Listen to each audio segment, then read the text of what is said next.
Good tidings, emissary. It's been a while since we last spoke, hasn't it? Apologies for the sudden, hey how's it going type of video, but I think it's time I come clean to anyone subscribed to the channel for the past 2 years. Content for this channel has been slowing down dramatically.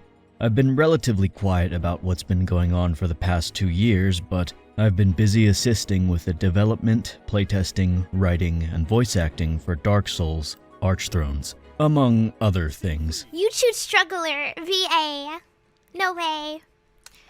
I have to be the Siegfried. Man. That's so bullshit. If you've got your hands on the mod by now, you might be overwhelmed by the scope of everything that's been changed from the vanilla game. I had some influence in the changes made to the player attack animations and properties of said animations. I'm not gonna sugarcoat it. There's a lot to go over, so I made this video in an attempt to compile everything into a relatively digestible format. Let's get to it.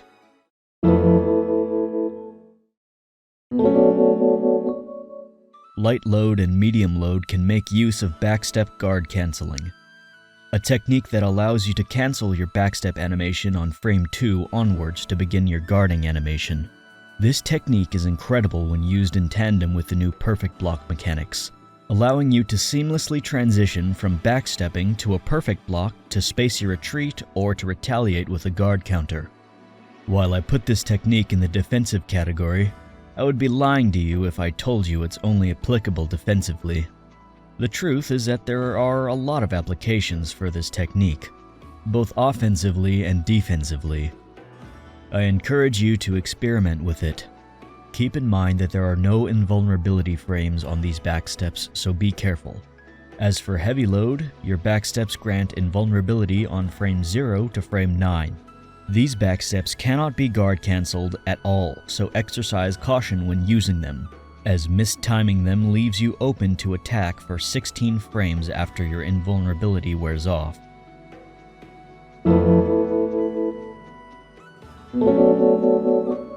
A mechanic that Sekiro players will deeply enjoy, or the Kanagi Usagi players if that's your thing. Moe. Timing your guard input to the moment an attack makes contact with you will execute a perfect block. Doing so will slightly boost your armament stability and guard absorption values while shortening your block stun duration in most cases. Executing a perfect block allows you to retaliate with a guard counter. In FGC terminology, this is mostly similar to an instant block in Guilty Gear or Granblue Fantasy Versus. Slightly mistiming your perfect block executes a deflection. This provides only a minimal bonus to the guard absorption and stability of your armament. Generally, block stun duration will be longer if you are two-handing a weapon. Executing a deflection will not grant you access to a guard counter.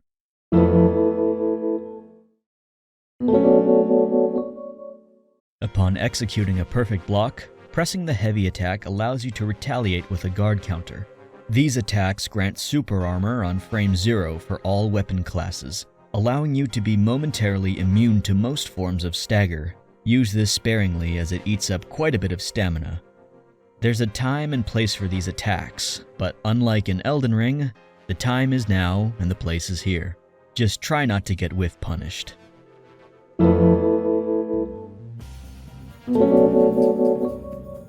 We've opted to embrace the active Poise system of Dark Souls 3 as we believe that proper spacing, time dodging, blocking, and other skill-based game mechanics are integral to the experience that we want to present to you.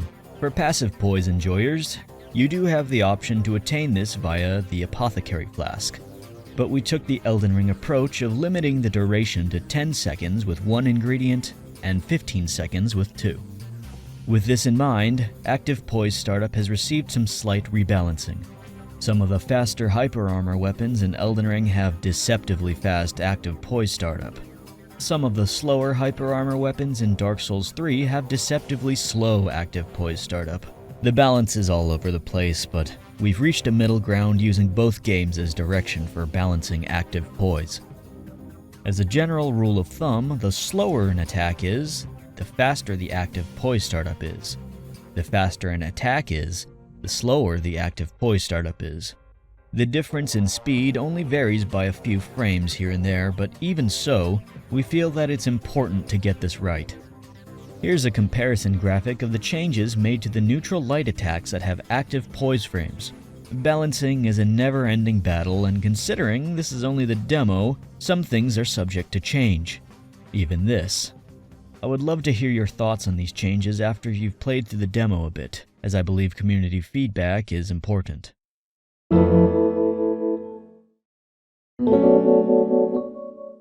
Most running light attacks, running heavy attacks, and backstep light attacks have been changed to their Elden Ring counterparts. This allows you to access your running attack from an idle animation via the old quote-unquote jump attack input, the act of pressing forward and heavy attack at the same time.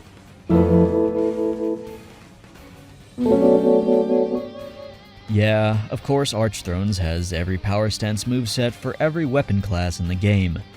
If you expected any less of us, we would be gravely disappointed in you. On a serious note, we've done some light rebalancing to Powerstance movesets here and there, but in their journey from Elden Ring to Dark Souls 3, Powerstance light attacks retained its inability to combo into itself. This acts as a sort of indirect nerf, as in Dark Souls 3, most light attacks have a true combo follow-up.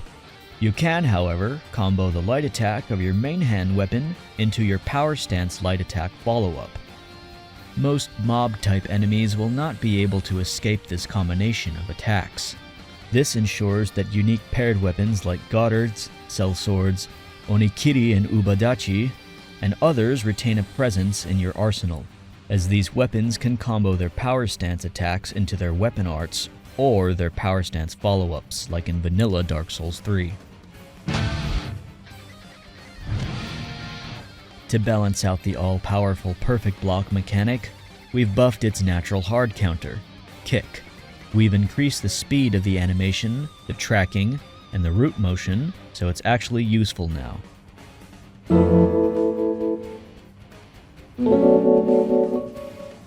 Not too impressive here, all I did was speed up the animations used by Kukri and Firebomb and increase the cancel window startup into using another item. The projectile velocity is unchanged to prevent this change from being too overtuned. Hopefully this change will encourage you to purchase some throwables during your journey. Without spoiling too much, they are quite helpful when the situation calls for it.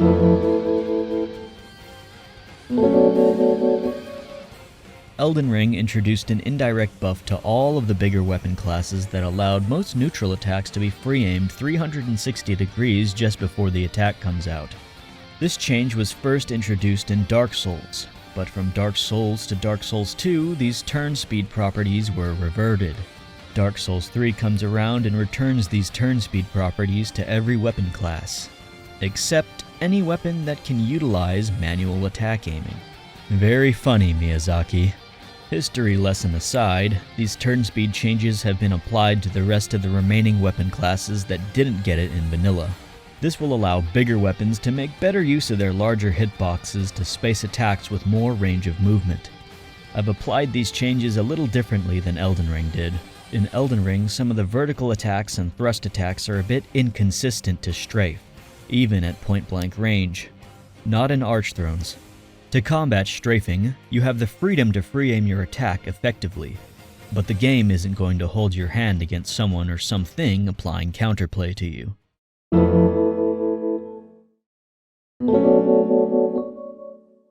The startup frames for all backstab grab boxes have been normalized to begin on frame 6 for all weapon classes. The backstab whiff animation has had all defensive recovery cancel windows begin later. This is done to ensure there is more commitment to a 6-frame unblockable grab attack that nets you more damage than a full combo. There are some slight variants across weapon classes, the most recovery being on the larger weapons, which can act defensively on frame 47. 1 frame earlier than its Elden Ring counterpart.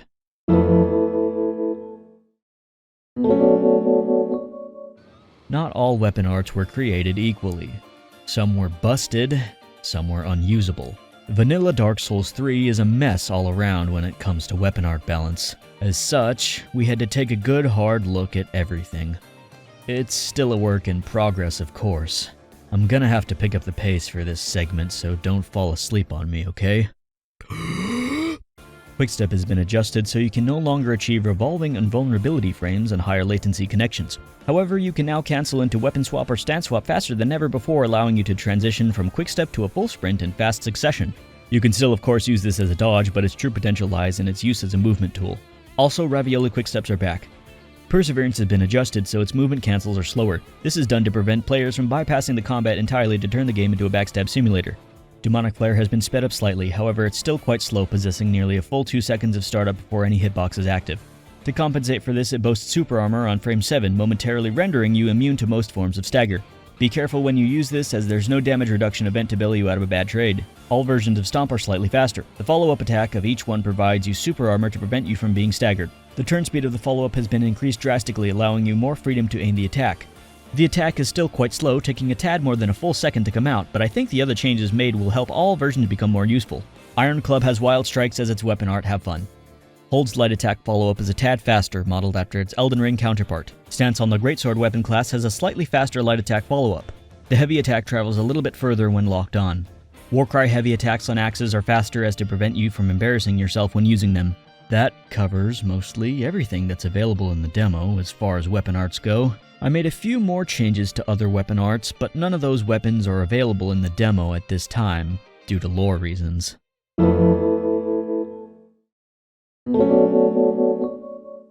A lot of weapon rebalancing I've done for the mod is a result of Elden Ring's updates.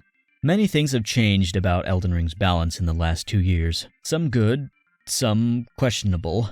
I've done my very best to take the changes I felt were positive from Elden Ring and apply them to Archthrones, leaving behind or rebalancing some of the more questionable balance choices present in Elden Ring. My main goal was to preserve the identity of Dark Souls 3's combat while also improving upon it in ways I felt were necessary to offer a balanced and rewarding gameplay experience. A lot of animations, such as the running attacks, were ported from Elden Ring. I had to declunkify every single Elden Ring animation so they didn't feel out of place in the responsive and intuitive engine of Dark Souls 3. In addition to this, I tried my best to apply most of the recent Elden Ring balance changes to Archthrones as well. This includes the speed increases to the running attacks of certain weapon classes, as well as the neutral light and heavy attacks of certain weapon classes. I made the choice to exclude the speed increases of neutral attacks for the larger weapon classes. Those being Ultra Greatswords, Great Axes, Great Hammers, Curved Greatswords, and the new Colossal weapon class. This is done to preserve the identity and balance of these weapons, as Great Hammers, Great Axes, and Curved Greatswords are much larger in Dark Souls 3 than they are in Elden Ring, while having the same or larger active Poise bonuses than the Ultra Greatsword weapon class. As for the Colossal weapon class, I made several changes to some movement cancel windows and other turn speed events.